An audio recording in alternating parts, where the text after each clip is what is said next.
Jardín Radiado. Un espacio sobre naturaleza y nuevas formas de vida.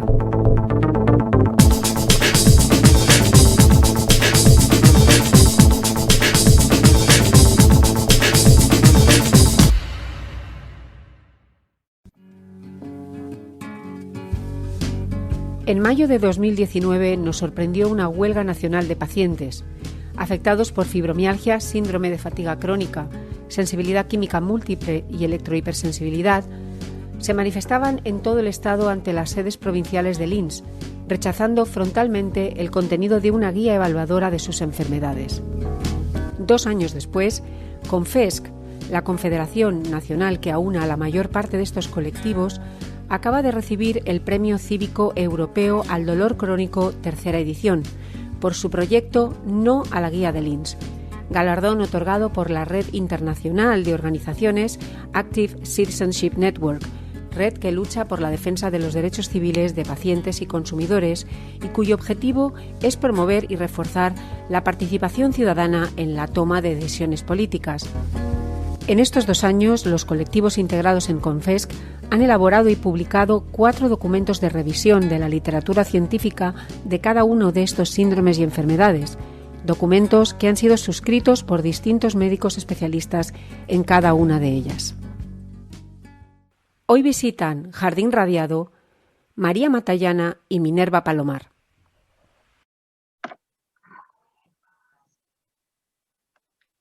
María, Minerva, bienvenidas. Hola, muchas gracias. En primer lugar, muchísimas felicidades por el premio que acaba de recibir Confesc, un premio cívico europeo. Premio Cívico Europeo, que tengo aquí la chuleta, al dolor crónico, tercera edición en la categoría de prácticas clínicas, por el proyecto de Confesc No a la Guía del INS. ¿Estaréis felices? Bueno, no nos lo creíamos, estamos como locos porque además se presentaron bastantes proyectos y bueno, pues en nuestra categoría éramos 18 y bueno, pues nos lo han dado a nosotros. Probablemente, bueno, ahora lo explicamos por qué, ¿no? Pero yo creo que se ha valorado la capacidad de movilización de un colectivo, un poco exigiendo derechos que tienen que ver con la salud. Sí, el trasfondo que hay detrás del premio es enorme. Nosotros en la presentación hablábamos de 2 fechas clave. Vimos hace 2 años cómo los colectivos de enfermos de las asociaciones que representáis, el síndrome de fatiga crónica, fibromialgia, sensibilidad química múltiple y electrosensibilidad, salíais a la calle en una jornada de huelga nacional ante todas las direcciones provinciales del INS por una guía de evaluación médica de estas patologías que se publicó y con la que no estabais de acuerdo. Entonces, ¿cuál es el desacuerdo? ¿Cuál es el trasfondo del desacuerdo y cómo surgió la idea de hacer un documento de reevaluación de esa guía? Pues mira, nosotros sabíamos, porque había salido en el mes de diciembre del año anterior, había salido en el BOE un acuerdo entre una sociedad médica y el INS para la realización de esta guía.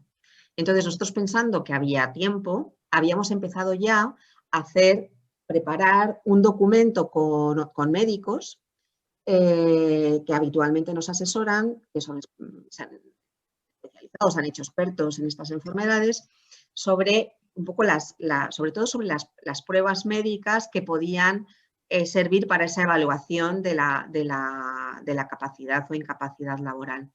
Entonces, habíamos empezado ya ese trabajo, ¿vale? O sea, ya se estaba haciendo. Cuando nos encontramos con que, que si esto fue el 10 de diciembre, el 18 de enero había salido publicada ya la guía.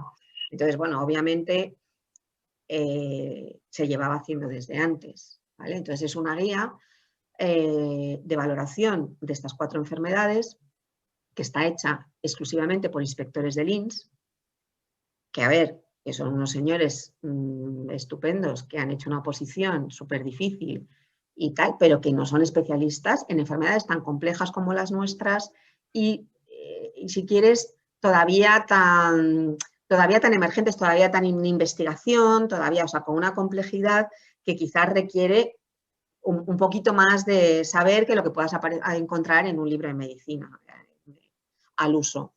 Entonces, bueno, esta guía pues estaba muy sesgada a nivel bibliográfico y también en la orientación bastante más basada en teorías psicogénicas sobre el origen de las enfermedades.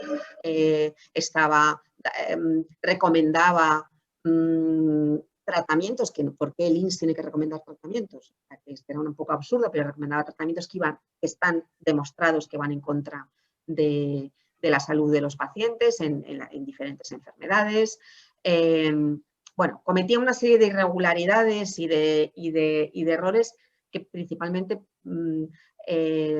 desprotegían totalmente a los pacientes, y el problema es que no hay guías clínicas. Entonces, esta guía del INS sirve para incapacidades laborales permanentes, para esa valoración, pero también para las temporales. Por lo tanto, pasaba directamente a los médicos de atención primaria. Entonces, nos encontramos con que sin haber ninguna guía del Ministerio de Sanidad ni de una institución sanitaria, se genera una guía de valoración de incapacidad laboral que, quieras que no, tienen otras características y también otros condicionantes, que es la primera que les llega.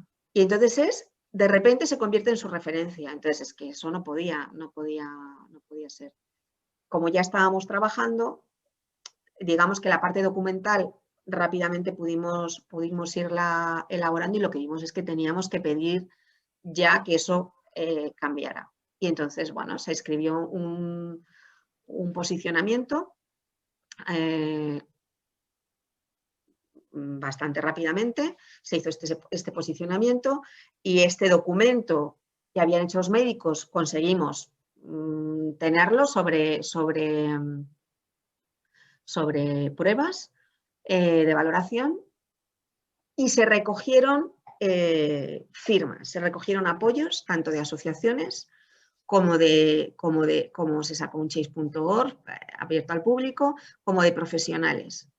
Y todo eso se mandó al INS solicitando una reunión. Entonces eso fue bastante. Yo creo que la primera reunión la tuvimos en el mes de abril, y ¿no? Me parece, Minerva, y bueno, de esa primera, bueno, yo no sé si yo sigo aquí, de esa primera reunión no salió nada. Mira, yo había traído, para hacerlo así un poquito más livianos, quería enseñar, porque en su día hicimos como una especie de póster que explicaba un poco, ¿no? Para que se viera, ¿no? Entonces, esta primera fase de acercamiento, reuniones, escritos, asesoramiento médico y jurídico, tuvimos asesoramiento jurídico también por parte del colectivo Ronda, que se ofrecieron gratuitamente o solidariamente, y de aquella primera reunión no parecía que no les interesaba cómo van a estar equivocados tantos inspectores, como, bueno, son detalles, cuando se revise dentro de 2 años lo veremos, ¿no? Fue un poco, yo creo que fue un poco así. Entonces, entonces lo que hicimos fue plantear una movilización. Es decir, bueno, pues vamos a llevar esto, vamos a demostrar que aquí estamos. Sí, perdóname, María, que fue muy emocionante, porque realmente son colectivos de personas cuya salud está afectada, pero cuyas limitaciones ambientales y de desplazamiento son enormes, y la verdad es que la respuesta fue magnífica. Yo creo que era acorde a la preocupación que había. Una preocupación, y luego lo que intentamos desde el primer momento es que todo el mundo se pudiera sentir identificado, perteneciera al movimiento asociativo o no, y perteneciera a Confesco, ¿no? Y entonces se hizo un logo que, bueno, aparece aquí en los carteles, un logo aparte, específico solamente de esta campaña, y se consiguió que se acudiera a 100, o sea, se hicieran concentraciones delante de 50 delegaciones del INS, y se entregaran el documento de posicionamiento con todo esto que te he contado, los 70 profesionales, las 25.000 firmas, etcétera, en todas esas delegaciones del INS. Hizo una rueda de prensa, etcétera. Entonces, bueno, aquí veis que hay algunas fotos de algunos de los sitios, Cuenca, Granada, Mallorca. Bueno, pues es verdad que la gente hizo un esfuerzo por estar, por entregar esa documentación en cada una, ¿no? Simultáneamente en cada una de las 50 delegaciones, a la misma hora, se leyó un manifiesto, etcétera, y sí fue emocionante, tuvo mucha repercusión, la verdad que mediática, y tuvo consecuencias, y la consecuencia es que tuvimos otra reunión, nos citaron rápidamente, bastante molestos por este tema, y conseguimos en aquel momento, en primer lugar, que la guía de actualización tenía estas 4 enfermedades que has nombrado, que son las que representa CONFES, y además incluía trastornos somatomorfos, lo cual ya era ya una declaración de intenciones con respecto al concepto sobre estas O enfermedades. sea, tipificaba estos síndromes y enfermedades como patologías somatomorfas. Bueno, de alguna manera lo unían, o sea, pero lo unía, o sea, unía y metía como quinta enfermedad en la misma guía trastornos somatomorfos. Vale. Metido... Sin estar justificado ni médicamente ni científicamente, porque no pertenece, digamos, al conjunto de enfermedades ni tiene el mismo origen ni la misma base. Era también un poco extraño y sorprendente que, teniendo el INS una guía general de valoración de todas las enfermedades, específicamente tuviera una de estas enfermedades incluyendo la parte de somatomorfos, ¿no?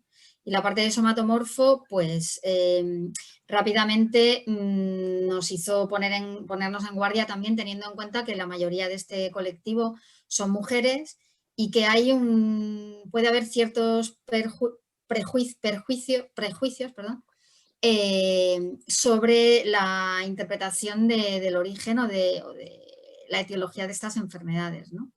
Entonces, aquí también se planteó en ese momento realizar un documento crítico desde el punto de vista de ese sesgo de género de interpretación que puede llevar a, bueno, pues a un enfoque inadecuado y pues traer muchas consecuencias también a las personas afectadas, ¿no? Y entonces, como estaba contando María, que puede seguir igual contando, fue lo que en esa segunda reunión sucedió, ¿no? Que este aspecto sí preocupó muchísimo, que se hiciera público esa valoración de ese sesgo y bueno, llegaron al compromiso de retirar lo de somatomorfo del documento. Entonces, hay esta serie de reuniones y ¿en qué momento sale la opción de hacer la evaluación? Aunque ya CONFES venía trabajando en eso, pero enfocado directamente a la guía.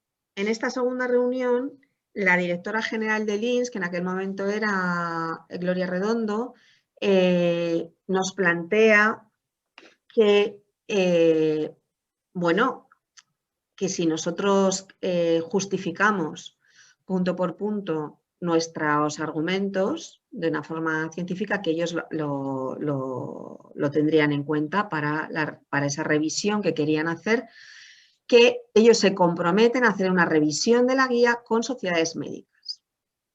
Ese es el acuerdo al que llegan con nosotros, y la retirada de trastornos somatomorfos, que efectivamente es así, se retira completamente y tal, ¿no? Fue así como una pequeña batalla. Y entonces nosotros empezamos a trabajar en esos contradocumentos. En aquella reunión estaba también una persona del gabinete de la ministra de Trabajo, que en aquel momento era Madalena, ay, por favor, no me da el apellido.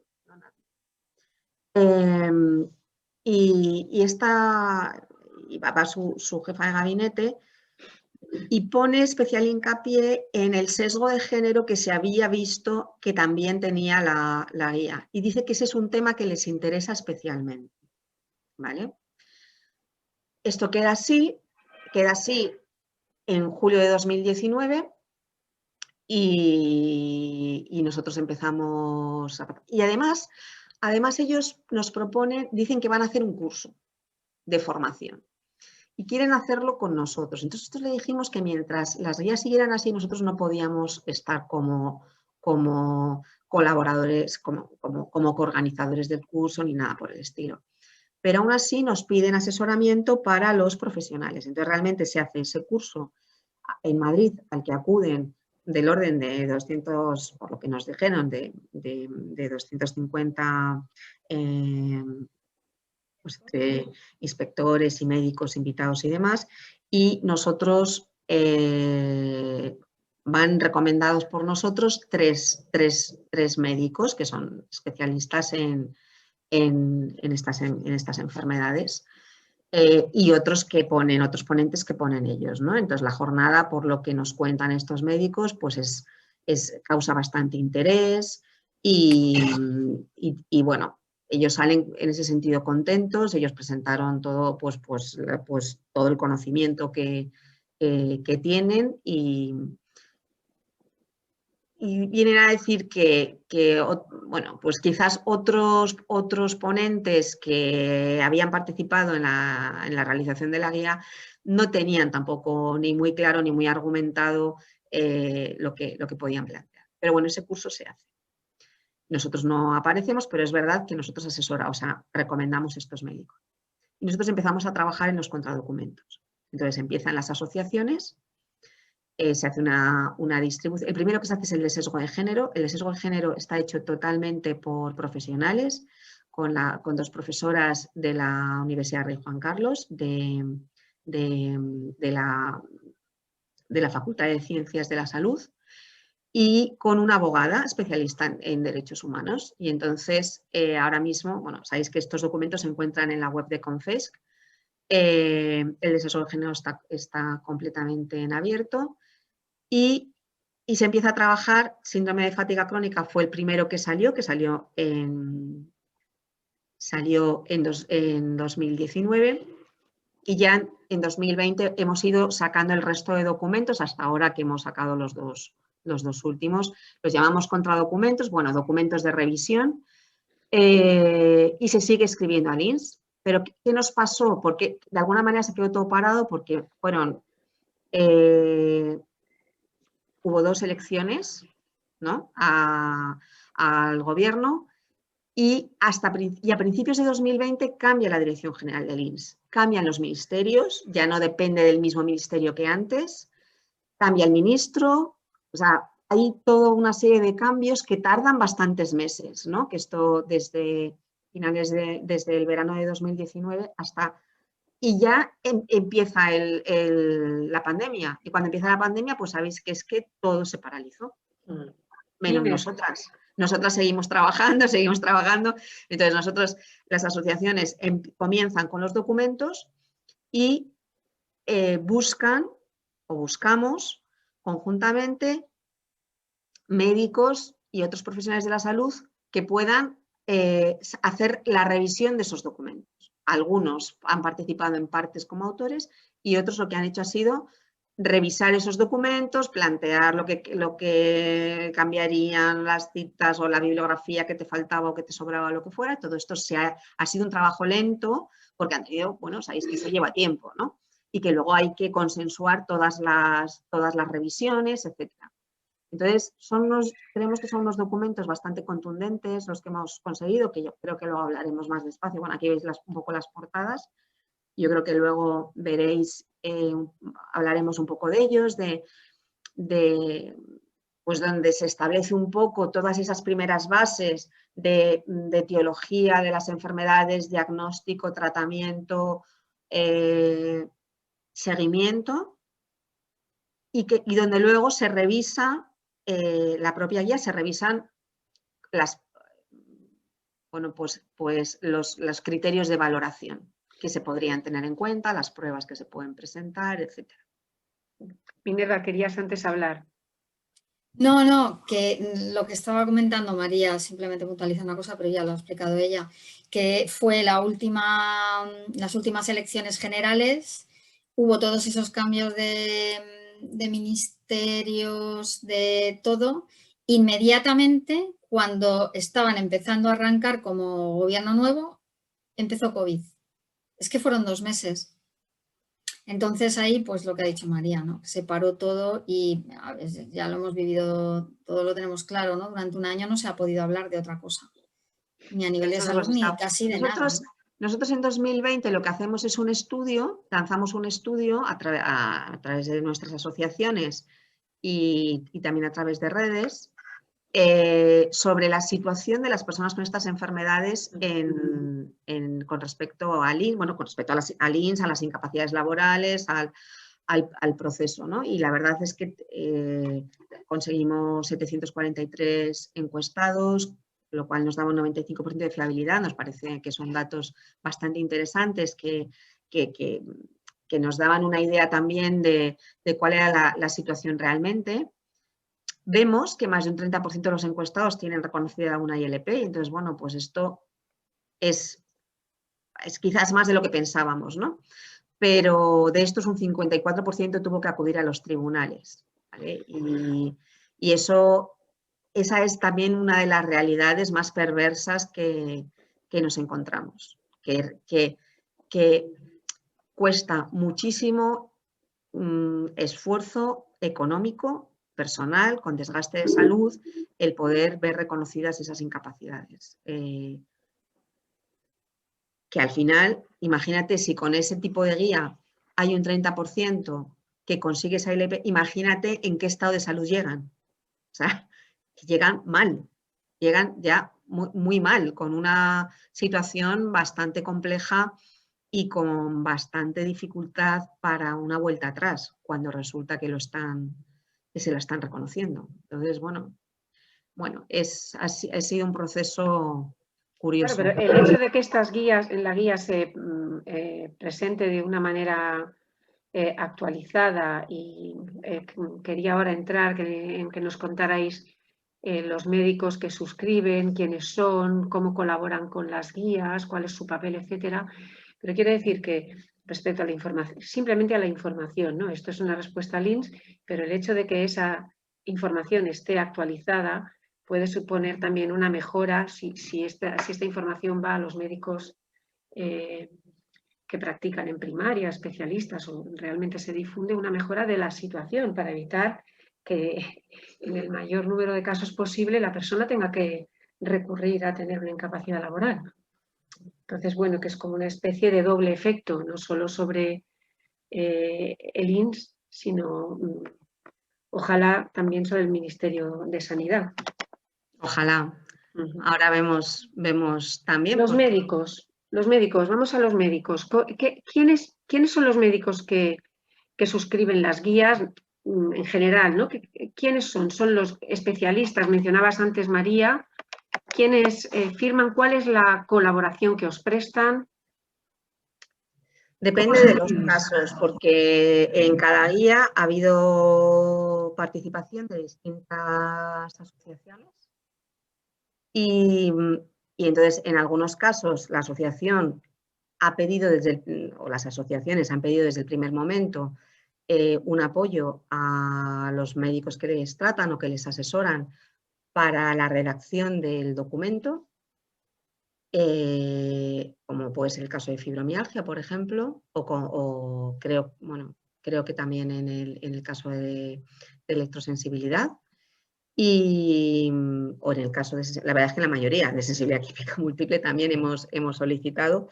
Y en otros, y luego hay un segundo trabajo que es revisar el documento final. Es decir, se plantea un documento final, se le da forma y se envía a una serie de revisores. Entonces, que si no han participado en un proceso, en una parte del proceso, han participado en la otra.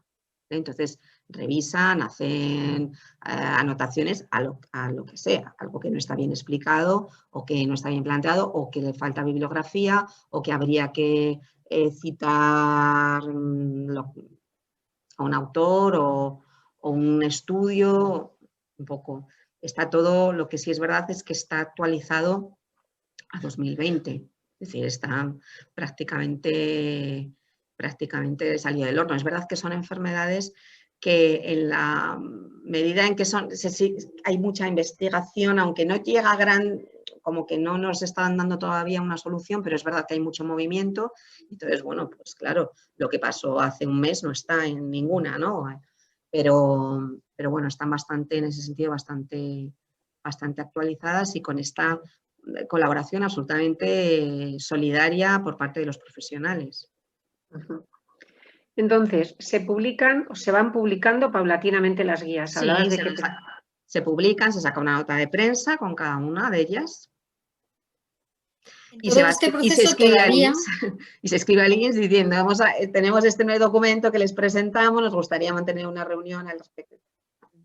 Entonces, el proceso todavía se tenía la expectativa y esperanza que ese compromiso de esa última reunión, antes de todas las elecciones y tal, pues que se mantendría por parte del INS en el sentido de recibir estos documentos y reformular esas guías, ¿no? Y entonces, pues que cuente María, que eso que estaba contando, que se ha escrito al INS y se recibe recientemente. Y el INS no contesta nunca, jamás. Entonces, hace poco vemos que la guía no está colgada en la web del INS. La famosa guía no está colgada en la web del INS. Y entonces, la original.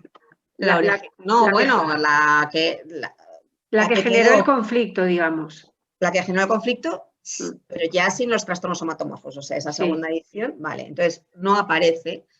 Entonces escribimos de nuevo, más acababa de salir tanto fibromialgia como electrosensibilidad, que eran las últimas que faltaban por publicarse y hacerse públicas, y volvemos a escribir y les preguntamos, y les decimos, parece que no está esta guía, no está en la web, nos gusta y queremos saber si si es un error o si ha pasado o si realmente esto se ha retirado y si se ha retirado, con qué alcance.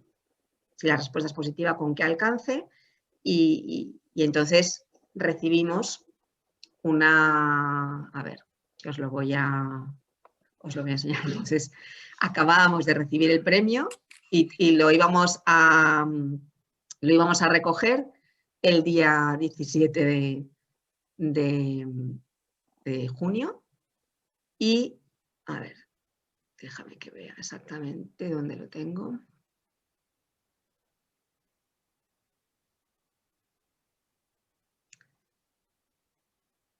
No parece que lo tenga, creí que lo tenía abierto. Pero el preámbulo no suena muy bien. Estaba, es que iba a ponerte, voy a ver si lo tengo. Bueno, veis nuestra web así.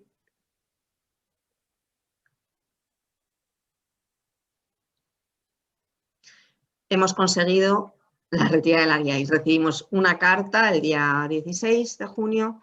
Recibimos una carta del Ministerio de Inclusión de Seguridad Social y Migraciones firmada por la directora general del INS, que se llama Mari Carmen, ahora no lo voy a decir.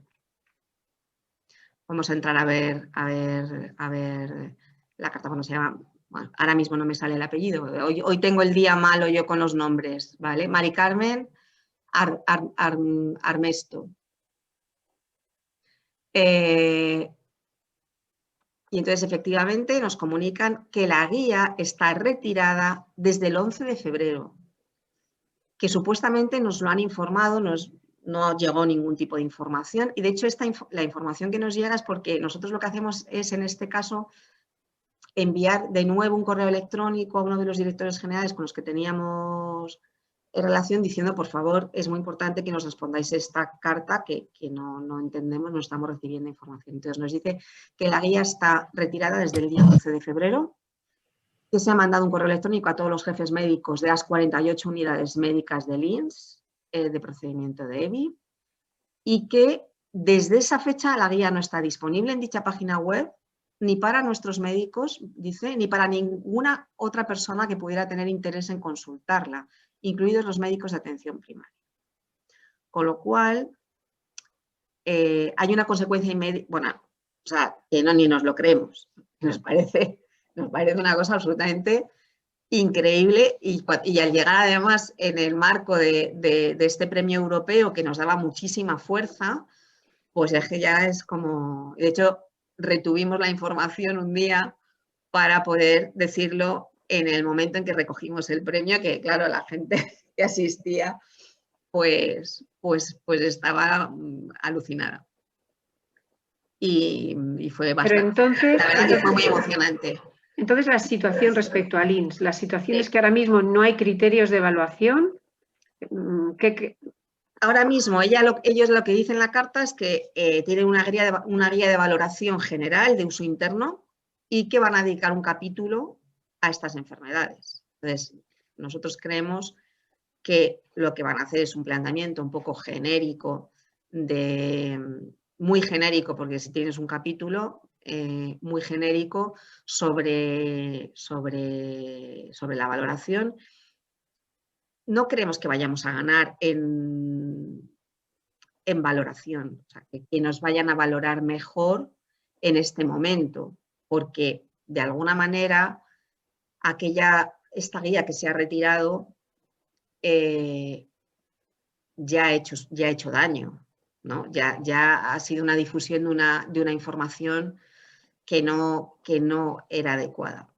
Es verdad que al retirar la guía, también el INS da un paso atrás y quizás todo el mundo debería de pensar, están dando un paso atrás, aquí pasa algo, ¿no? Quiere decir que luego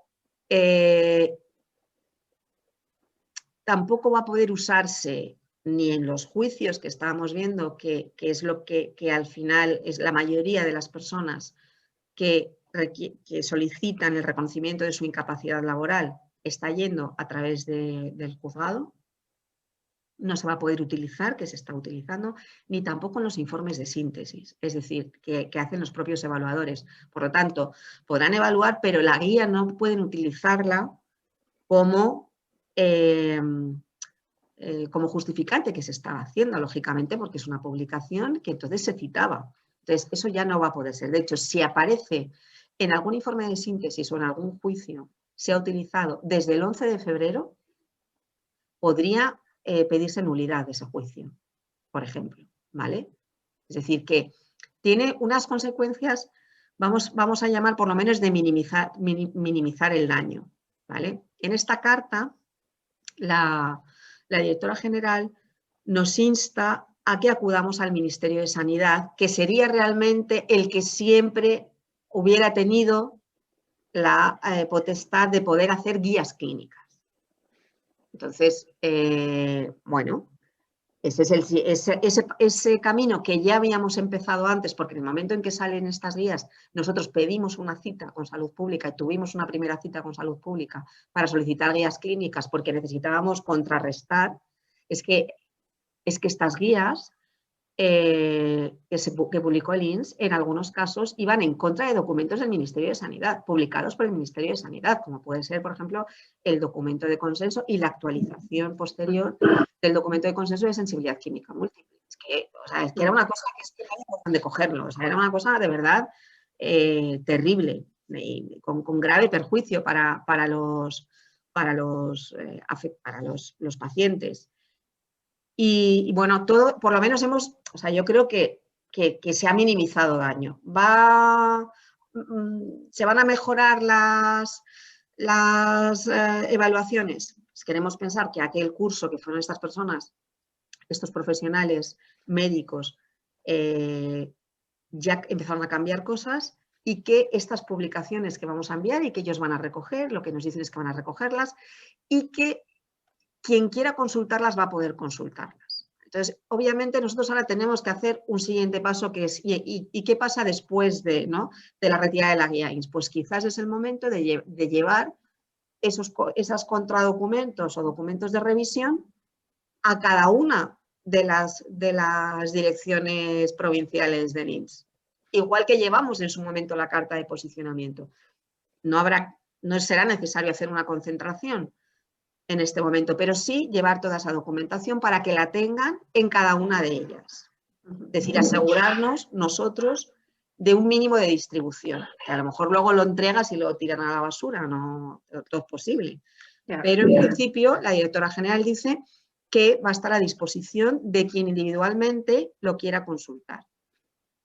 De todas formas, la situación no deja de ser sorprendente, porque, de acuerdo, vamos a partir del hecho inicial de que hay una revisión de la literatura sesgada o, digamos, desactualizada, ¿no? Y que ahí hay una falta de competencias que es asumible y que no significa nada más. Hay una colaboración de las asociaciones y de la ciudadanía y se proponen documentos más completos, ¿no? Se retira la guía inicial y ahora, bueno, se proponen unas guías clínicas. No sé si habéis visto que el Ministerio de Sanidad ha publicado el borrador del Plan Estratégico de Salud y Medio Ambiente.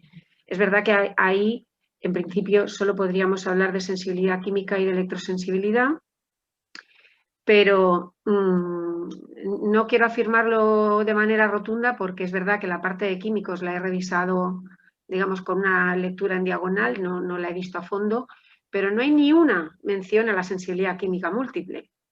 Sin embargo, en el capítulo de campos electromagnéticos, pues ya empezamos a aproximar problemas.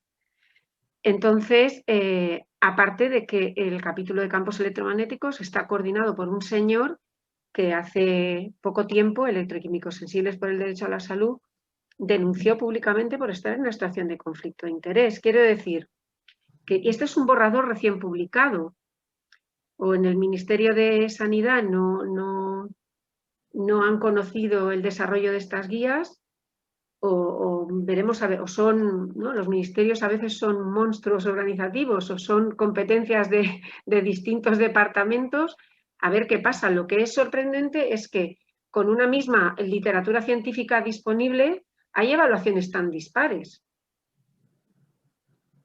Bueno, en concreto con este documento, este Plan Estratégico de Salud y Medio Ambiente, el problema en concreto con el apartado de campos electromagnéticos como un factor ambiental contaminante, pues haya sido redactado por un señor que, aun siendo un funcionario del Ministerio de Sanidad, pues es totalmente conocida y pública su vinculación con la industria de las telecomunicaciones y trabajo en organizaciones que dependen del Colegio de Ingenieros de Telecomunicaciones. Entonces, bueno, parece que desde ahí quizá el enfoque no va a ser precisamente el de la defensa del medio ambiente o los posibles riesgos de factores que pueden complicar a esa industria, ¿no?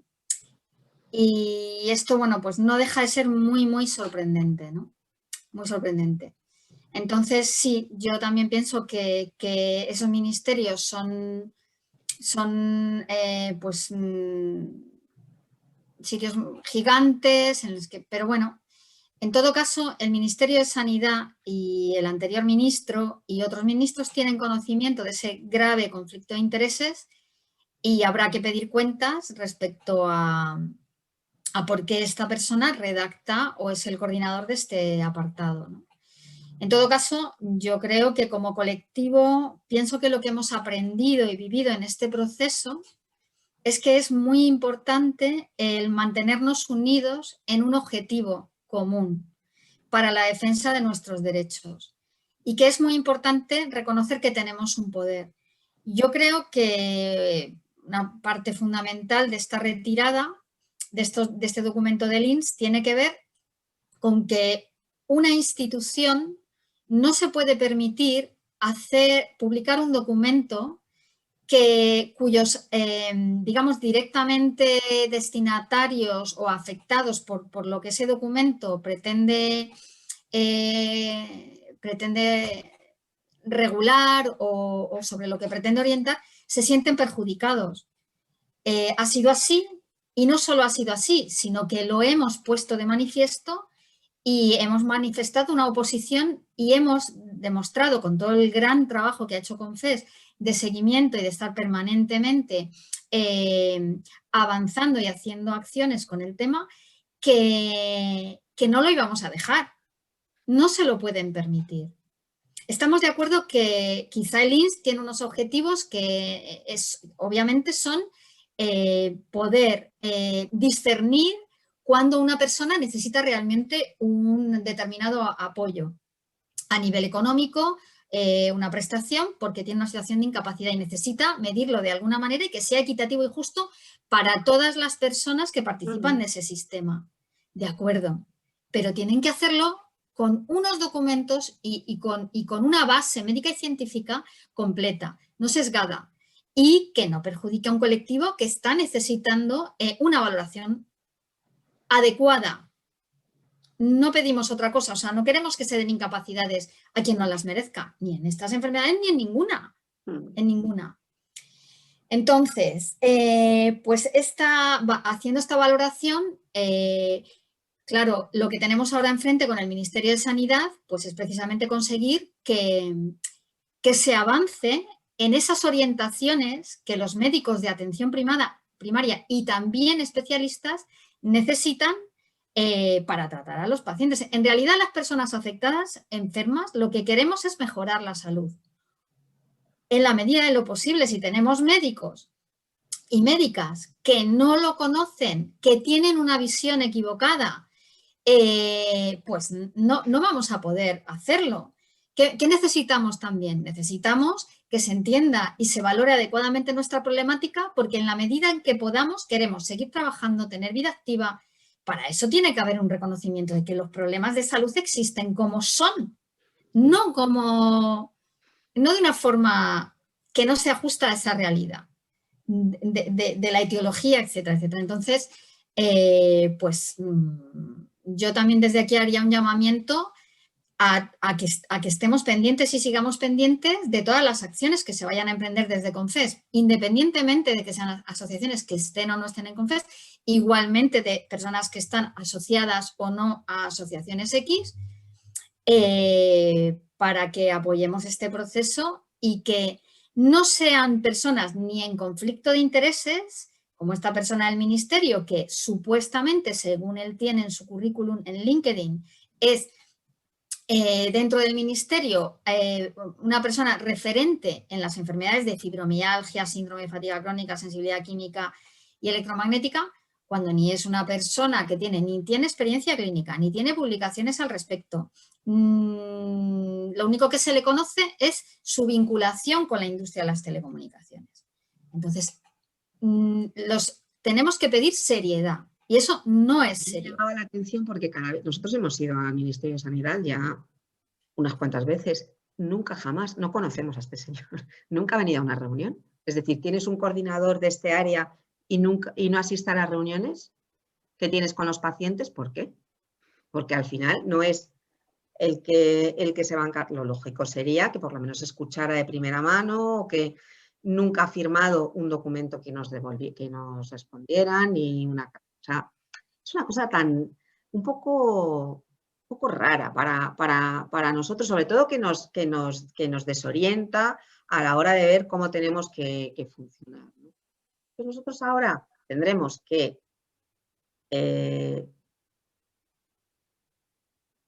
a lo mejor ya no directamente, no solo solicitar, porque ya te entran temblores, ¿no? Voy a solicitar una guía clínica y a ver qué me hacen, ¿no? Y a ver efectivamente si es que luego voy a tener que montar toda esta historia para enfadarme por la guía clínica, ¿no?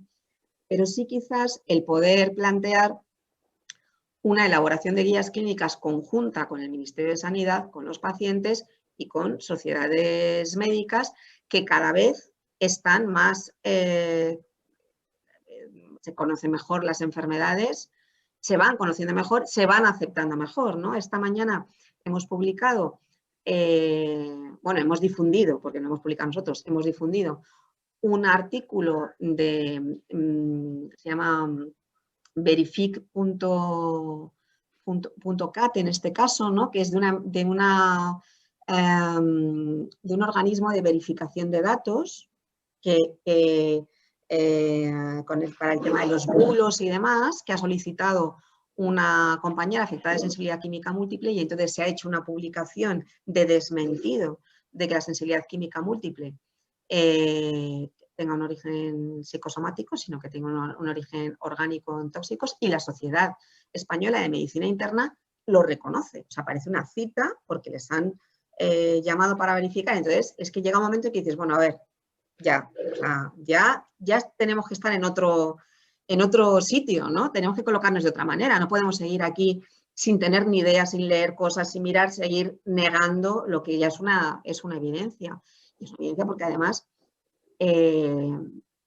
la pandemia también ha puesto en evidencia que estas enfermedades están aumentando muchísimo y que cuanto más se deje de hacer una atención sanitaria adecuada, más problemas vamos a tener a nivel económico porque va a haber más personas incapacitadas, etcétera, ¿no? Y luego, a veces también el sistema de funcionamiento que tenemos que tener muy claro. Yo decía, no quiero hablar de esto porque se lía, ¿no?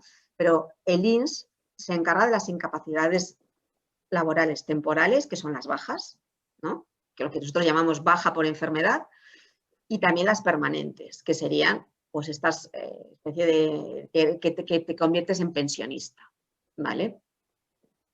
Y luego la valoración de discapacidad, que tiene que ver con las dificultades, determinadas dificultades que tienes en tu vida cotidiana, o en tu vida cotidiana entra todo, ¿no? Entra tu casa, entra lo laboral, entra lo familiar, entra lo social. Vale. Van totalmente separadas, no hay ninguna relación, y además se pretende que no haya ninguna relación, y sin embargo son los evaluadores de discapacidad los que en un momento determinado recomiendan adaptaciones del puesto de trabajo. Entonces, si no hay un reconocimiento general, es decir, cuántas personas con sensibilidad química múltiple o con electrosensibilidad podrían, con una adaptación del puesto de su trabajo, alargar su vida laboral pues el máximo posible, y como esto no es posible porque no se hace ese reconocimiento y no se hace esa adaptación de puesto de trabajo, tienen que acudir al INS porque no pueden seguir trabajando y porque han enfermado gravemente por culpa de la ausencia de esas adaptaciones, ¿no? Entonces es un sistema como muy compartimentado, pero también un poco perverso, ¿no? Porque sí, hay una descoordinación grave. Sí, y porque en la medida en que dejamos que sean los facultativos a título individual los que decidan si aceptan un diagnóstico y saben o no saben sobre ese diagnóstico, sobre las limitaciones que implica, pues el sistema será siempre injusto. Será injusto por comunidades autónomas, no por comunidades autónomas, sino dependiendo de la persona que te toque. Es que al final es así, por desgracia. Este es el problema que estamos viviendo. Entonces, necesitamos ese apoyo institucional serio, en el que de verdad cojan estos médicos expertos y se planteen seriamente estas enfermedades, cómo podemos, en qué hay que ayudar, en qué hay que mejorar y cómo se puede favorecer el que la vida útil y la vida sana o la salud, digamos, pues se alargue el máximo en el tiempo y no que sea obligado. Finalmente te ves abocado, ¿no? a una situación de enfermedad grave y de muy poca solución, tanto laboral, en muchos casos con gente en extremo estado de vulnerabilidad y de precariedad económica y de pobreza, ¿no? Que nos estamos encontrando en las asociaciones. Hablabais al principio de cuando presentábamos la primera guía y del sesgo de género que tenía aquel documento que se retiró de convergencia o no con las enfermedades somatomorfas, pero incluso quitado ese perfil, las enfermedades consideradas como respuestas orgánicas o procesos biológicos tienen una prevalencia en el género femenino muy alta. Sí. ¿Cómo valoráis vosotras, digamos, los problemas que está habiendo con las guías, con el reconocimiento de estas enfermedades y el aspecto de género? Es una situación que llevamos evaluando tiempo. La doctora Karma Valls ha publicado varios libros que hacen incidencia precisamente en estas enfermedades que probablemente tienen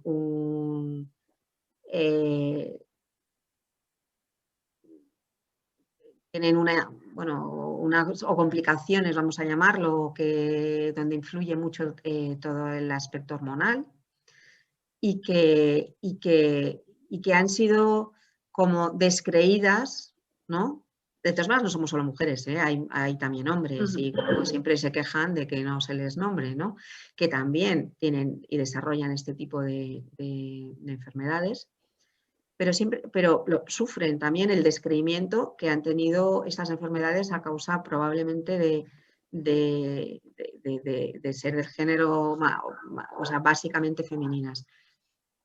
En tiempo atrás se hablaba de histeria, se hablaba de este tipo de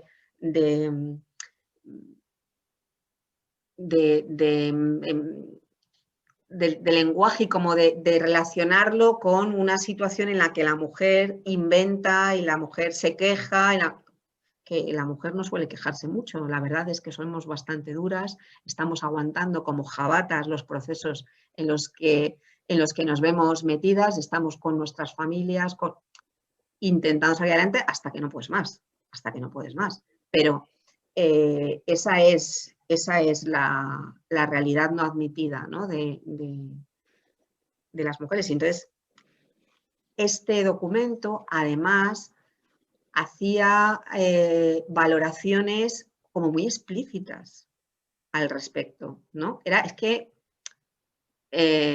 clamaba al cielo, porque ni siquiera era algo disimulado, no sé cómo decir, de que a estas alturas de la vida estemos leyendo referencias. ¿Te acuerdas de algo? ¿Te acuerdas de algo que se ha parecido?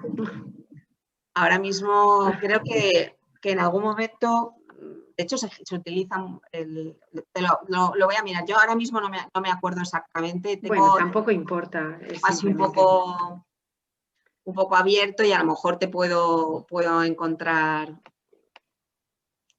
alguna cosilla, pero... No te preocupes, María, no importa, es simplemente por si estaba ahí a la mano, porque realmente es que son cuestiones sorprendentes y verlas puestas sobre papel y, pues bueno, Minerva. No, bueno, ese sesgo que fue tan chocante descubrir en una guía, claro, hay que decir que antes de esta guía, porque esta es la segunda edición, había una que no conocíamos, que era de uso interno. Entonces, bueno, pues todo este sesgo es una gran asignatura pendiente, a pesar de que se ha avanzado mucho en los derechos de las mujeres, pero es una cuestión que toca todas las esferas de la vida, ¿no? Entonces, como bien ha desarrollado Karma Valls, pues la medicina tiene un origen androgénico, un enfoque en el cuerpo de los varones. Y claro, pues aquí somos mayoría mujeres, es verdad que están implicados sistema hormonal, sistema inmune, pues lo que nos tiene que hacer pensar es que hace falta más investigación, mejor enfocada, teniendo en cuenta el colectivo y su sexo. Y bueno, pues habrá que estar muy pendientes de estos enfoques, ¿no? Que también, por otro lado, yo creo que están bastante, o sea, creo que igual se mezclan cosas, ¿no? El hecho de que no haya, de que falte avanzar en investigación, lo cual no significa que lo que se conoce esté lo suficientemente difundido, pero falta avanzar en investigación, quizá lleva a muchos médicos a estar en una situación de frustración ante pacientes con este tipo de enfermedades, y lo que sale o lo que surge quizás sean el trasfondo del sesgo de género o los prejuicios, ¿no? Entonces acaban mandando a la gente al psicólogo psiquiatra, que puede empeorar quizás su situación de salud con a lo mejor tratamientos que no están mejorando la alteración orgánica de fondo, ¿no? Entonces, bueno, pues la verdad, ver eso en papel pues te da una medida de todo lo que nos queda por avanzar en estas enfermedades y también pues en la medicina con el enfoque de género, ¿no? Mira, os comparto el índice del documento de sesgo de género para que veáis un poco, ¿ves? Cómo se ha hecho la valoración por estas expertas, ¿no? El sesgo de género, la psicologización de lo médicamente inexplicado, ¿no? Entonces, como médicamente está inexplicado, es que te lo inventas, ¿no? Pero bueno. O tu mente empieza a maquinar. Ahí que no. Entonces, bueno, terminología, se contribuyen a psicologizar, psiquiatrizar estas tres enfermedades. Es decir, lo primero siempre es enviarte al psiquiatra. Es decir, esto es lo que nosotras vivimos en las evaluaciones o en las consultas es, bueno, señora, usted igual es que está en una situación de nido vacío, vaya al psicólogo. Es que usted está muy estresada, vaya al psicólogo. Es que su enfermedad no existe, vaya al psicólogo. O sea, vamos a ver. Entonces, lo cual también implica bastante poco conocimiento en este momento, ¿no? Sesgos que contribuyen a construir una imagen de las personas afectadas por estas enfermedades como simuladoras que tratan de conseguir una ganancia secundaria. Es que esto aparecía en la valoración, o sea, aparecía como criterio de valoración. Es que aparecía como que una de las clasificaciones posibles de un tipo de fibromialgia es la fibromialgia de quien simula. Que es que esto es impresionante, ¿no? Es que eso no, es que no puedo, bueno, es que son todas así, ¿no? Entonces, bueno, luego en esta última parte, con respecto a las políticas públicas de salud, es en la parte en la que escribe esta abogada especializada en derechos humanos y en políticas públicas, ¿no? Un poco qué sentido tiene esto y cómo no se puede admitir, ¿no? este tipo de documento que, bueno, publicamos porque pensamos que además a los abogados en su momento también les podía servir, ¿no? Entonces, ¿este es el documento que está publicado, María, junto con el resto de las 4 guías?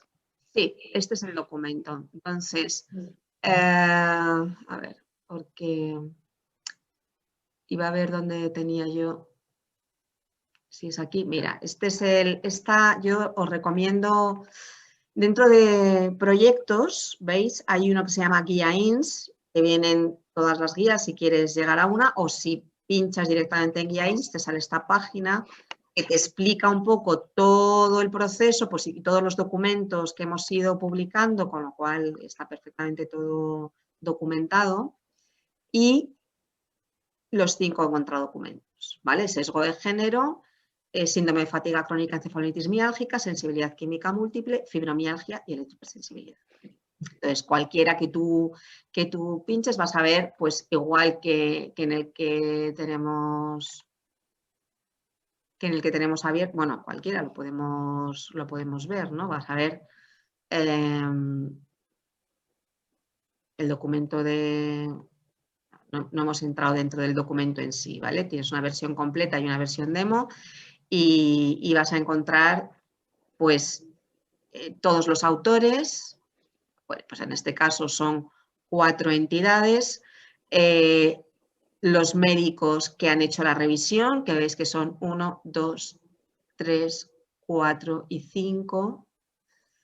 Y luego hay que decir que nosotros hemos tenido aquí el apoyo de las entidades a las que pertenecemos. Una es la plataforma de organizaciones de pacientes, que nos ha ayudado en las gestiones con el Ministerio de Sanidad y, bueno, en diferentes apoyos. Y también COCENFE, y todo este trabajo ha salido a través de los proyectos presentados a IRPF a través de COCENFE, que también nos acompañaron a una de las las reuniones con el INS. Bueno, la verdad es que hemos tenido bastante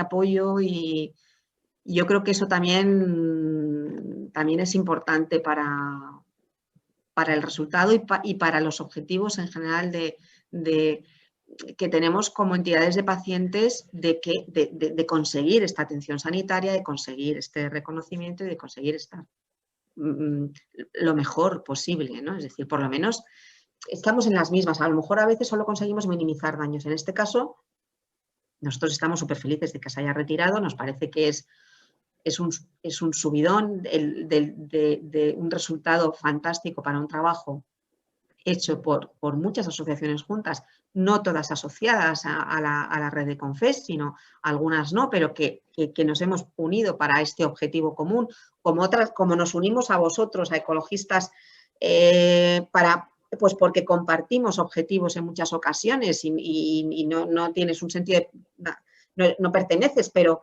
es que tenemos que ir juntos, ¿no? en este camino en el que nosotros nos especializamos en los pacientes y Ecologistas se va a especializar en otras cosas y entonces IPCEM se va a especializar en otras y entonces al final tenemos una información y sobre todo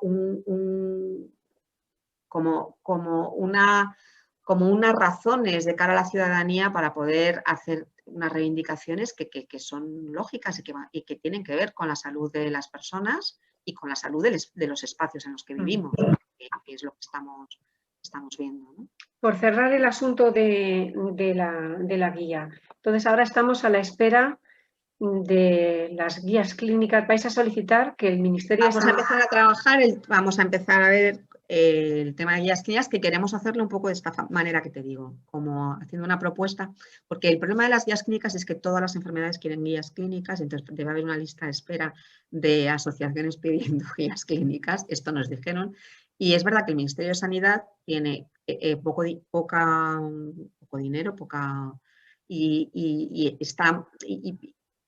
como tiene pocas competencias, también tiene poco personal, ¿no? Entonces, bueno, nosotros queremos llevar hecho un poco ese trabajo de ponernos de acuerdo con los especialistas y con las sociedades médicas para poder ofrecer un proyecto de sacar estas guías clínicas en conjunto. Vamos a ver qué pasa. Esa es la nueva un poco estrategia con la que queremos llegar. No tanto pedir, ¿vale? Como llegar un poco ya con una propuesta en la cual no hace falta gastar tanto dinero porque ya estamos nosotros poniendo los recursos para que se pueda hacer con sociedades médicas, para que se pueda hacer con expertos y para que puedan participar. Es un poco la idea, ir en esa línea. Probablemente no tengamos una estrategia común, una propuesta igual para las 4 enfermedades porque realmente están en situación diferente y en momentos distintos y entonces pues habrá que ir poco a poco, no es una cosa que se va a conseguir para mañana tampoco, pero ahí sigue el trabajo y el trabajo de difusión y de que llegue otro tipo de información también, ¿no? Entonces, bueno, pues en esas estamos. Y ahora probablemente lo que tengamos que hacer es esto que decimos. Nosotros estamos sacando en papel, ahora estamos publicando en papel estas 5 documentos de revisión y la idea es llevarlo al INS y que diferentes entidades podamos llevarlo a nuestras direcciones provinciales y ponerlo a disposición, ¿no? Para quien se ha hecho también, ¿no? Obviamente es un documento interesante para los abogados, es un documento interesante para las asociaciones, para poder tener ahora como un cuerpo de conocimiento mucho más estructurado y mucho más fundamentado a la hora de cualquier tipo de respuesta que tengamos que dar. Es que incluso para los pacientes. Para los pacientes, efectivamente, y para que lo puedas llevar si quieres a tu médico de cabecera. Es decir, bueno, no siempre es bien recibido toda esta documentación que lleva el paciente, pero no cabe duda de que son nuestros recursos, es decir, el recurso no es solamente decir es que yo me encuentro mal, sino es que parece, según mi diagnóstico, lo que me está pasando es esto. Que cada vez haya más diagnósticos en la pública, etcétera, ¿no? Quería preguntaros también, mira, No, bueno, comentar simplemente también como un comentario que otra de las cosas que quizá habría que revisar es si quedan, que es responsabilidad del INS, ¿no? Retirar todas las publicaciones en digital que todavía están circulando, ¿no? Puesto que Había ya alguna, no es sí. una Les hemos, publicación les hemos, es- autorizada. les hemos escrito al respecto, sí. Ajaja, muy bien. Sí. Bueno, pues Hemos hecho una revisión y sí. quería terminar porque, bueno, nos hemos centrado en la guía del INS por el protagonismo del premio. Desde luego es una ocasión feliz y hay que felicitarse por el trabajo bien hecho y por todo lo conseguido, ¿no? El contexto no deja de ser negativo o problemático, surgido de una especie de conflicto de interpretación. El resultado ha sido muy positivo, pero también desde Confes ya se estaban haciendo cosas encaminadas en esa misma dirección y que ya han tenido resultados positivos también, como es la defensa y el traslado de ciertos protocolos hospitalarios. Por ejemplo, ¿no? En sensibilidad química sí que ha habido, no sabría enumerar las comunidades autónomas. No tanto desde Confes como desde asociaciones autonómicas o locales. Ahora mismo hay protocolo de urgencias en Madrid y hay protocolos, bueno, de atención sanitaria en Andalucía, en Galicia, en Canarias. Entonces tenemos 5 comunidades autónomas en este momento. La idea desde Confesc es poder trabajar en un protocolo que sea sencillo, que poder presentar conjuntamente en las diferentes comunidades autónomas y para precisamente con el aval un poco de todo el trabajo anterior, ¿no? Este es otro de los proyectos que tenemos en este momento, sobre todo en las que faltan. Pero bueno, Madrid tiene el de urgencias y se está trabajando, se está haciendo un protocolo de hospitalización que lo tenemos en común con electroquímicos sensibles, que va en el caso a caso, que es el acuerdo que tenemos con la Consejería de Sanidad. Pues a lo mejor nos gustaría que ya no fuera solo el caso a caso, sino que estuviera disponible y que estuviera planteado de una forma generalizada, ¿no? Igual que el de urgencias. Es verdad que la implantación de protocolos requiere de una formación, es decir, todos estos avances médicos luego requieren un trabajo posterior para que la implementación sea real de alguna manera, ¿no? Entonces, nosotros nos dimos cuenta que el protocolo de urgencias lleva desde 2018 y a veces depende de quién te encuentres en urgencias. No quito un poco el tema de COVID, que nos ha complicado muchísimo porque no es muy difícil en este momento, dada la necesidad de desinfección, que se pueda atender en urgencias a una persona con sensibilidad química múltiple. Por ejemplo, en Madrid hemos solicitado que nos den una opción alternativa de cómo actuar cuando tienes, y aún estamos esperando que nos contesten. Yo creo que ya les supera, o sea, ya es como, puf, o sea, no me compliques más la vida, ¿no? Pero bueno, nos han dicho que en septiembre tendríamos probablemente respuesta y estamos esperados. Lógicamente se nos hace muy largo, porque claro, son muchos meses en que si tú te pones enfermo, ¿qué haces? Pues irte con el super mascarón y que sea lo que Dios quiera, ¿no? Entonces, estamos un poco así. Pero lo que estamos viendo es que todo esto requiere además una inversión posterior en formación, o sea, como que no vale solamente con sacar un protocolo, porque con publicarlo. Que hay sitios donde no se está aplicando nada y hay sitios donde se está aplicando de forma irregular. Entonces requiere esa formación, ¿no? Pues ahora hemos conseguido que en La Paz ha habido 2 cursos de formación, por ejemplo, y bueno, pues está genial, porque ya suena y ya saben y ya parece que la cosa va de otra manera, ¿va? Es mucho más fluido, no tienes que explicar tanto, no tienes que mover tantos hilos, ¿no? Para que las cosas funcionen. Entonces, bueno, eso también es importante, ¿no? Que tiene que ver con, pero bueno, por ejemplo, la Comunidad de Madrid, el reconocimiento, o sea, la primera vez que salió, que tuvimos una foto que nos mandó una paciente, una compañera, con un cartel en el Hospital Clínico de Madrid que decía las personas con sensibilidad química múltiple, avísenlo en el triaje, ¿no? En información. O sea, es que llorábamos. O sea, es que te juro que llorábamos, porque nos parecía imposible. Pero bueno, ese cartel colgado ya significa mucho. Otra cosa ya es, pues que hay que formar, porque claro, yo también entiendo que tienes que comprender, que un profesional tiene que comprender por qué hace algo o qué peligro tiene. O sea, no vale solamente con que tengas ahí, utiliza una cánula de tal material o que la anestesia sea de tal tipo, ¿no? Sino que bueno, profesionalmente yo entiendo que tienes un poco que tener más idea y comprender. Y eso es lo que también hay que hacer, hay que invertir en esta formación a médicos, ¿no? Pero bueno, demasiado espacio para nosotros, pero vamos avanzando. Sí, son muchos frentes relacionados todos y que hay que mantener vivos. Ahora, como consecuencia positiva, digamos, con lo negativo que es que no haya un protocolo asistencial para personas con enfermedades ambientales en el caso de que tengan COVID, pues bueno, tenemos la consecuencia de que el COVID ha traído nuevos fondos para lo que se llama COVID de larga duración y el síndrome de fatiga crónica. Efectivamente, esperamos que tenga resultados para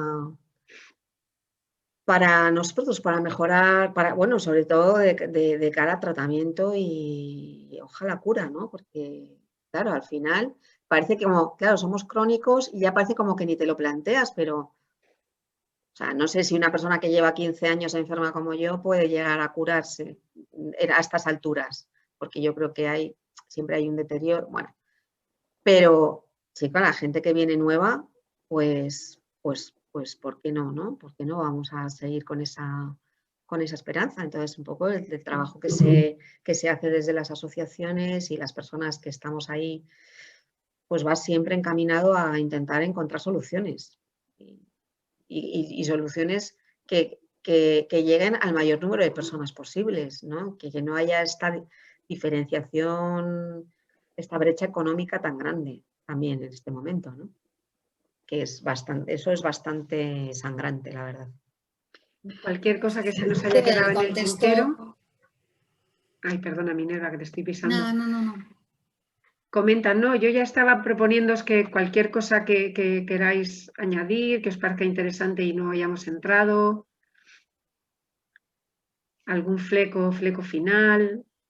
Yo creo que hay una cuestión importante que tenemos que tener, que es ser muy constantes. Entonces, porque esto es una lucha tal y estás enfermo y a veces yo creo que las instituciones también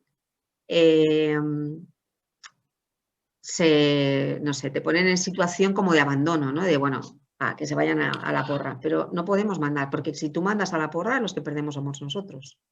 Si yo me enfado con el señor con el que estoy intentando negociar un protocolo con SQM porque me ha dicho una bordería, ¿no? Una inconveniencia, la que pierde soy yo, porque yo metida en casa, todos los enfermos metidos en nuestra casa nos invisibilizamos.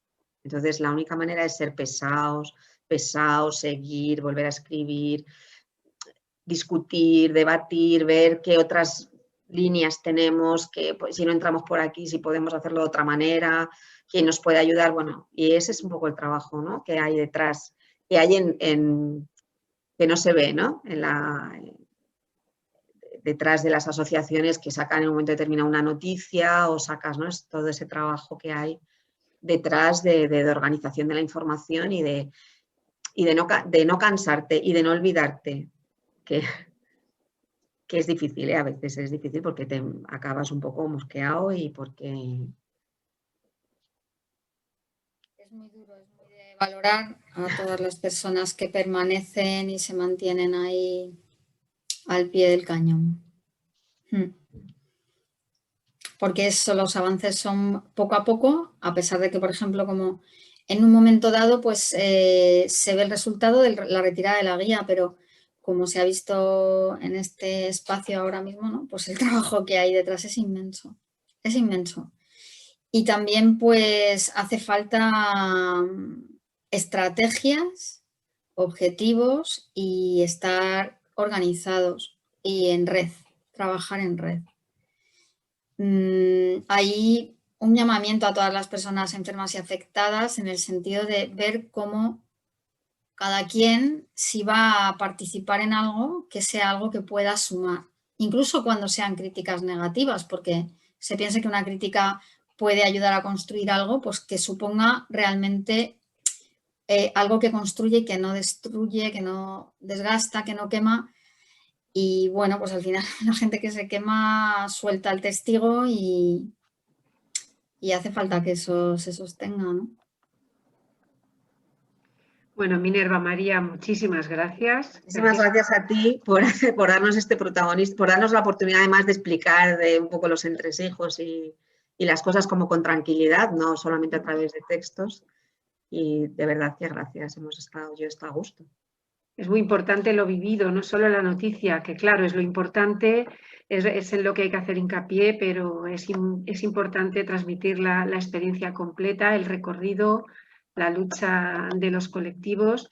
Y bueno, de nuevo, felicitaros por el premio, celebrémoslo todos, porque una mejor sanidad, un mejor reconocimiento de lo que son estas enfermedades, al final contribuye a la mejora de toda la sociedad. Esperemos que poco a poco se vaya ampliando el conocimiento de... Y nosotros nos unimos a vosotros en la promoción de la prevención de la salud. ¿No? O sea, quiero decir, de la promoción de la salud sería, ¿no?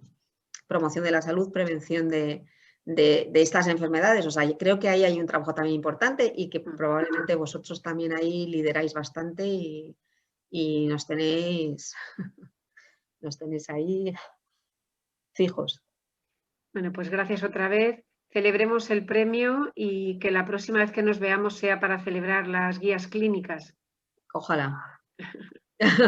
Las buenas guías clínicas. Buenas guías clínicas, no unas con las que tengamos que pelearnos, por favor, no, buenas. Venga. Un abrazo. Muchas gracias, un abrazo grande, Mar. Hasta luego.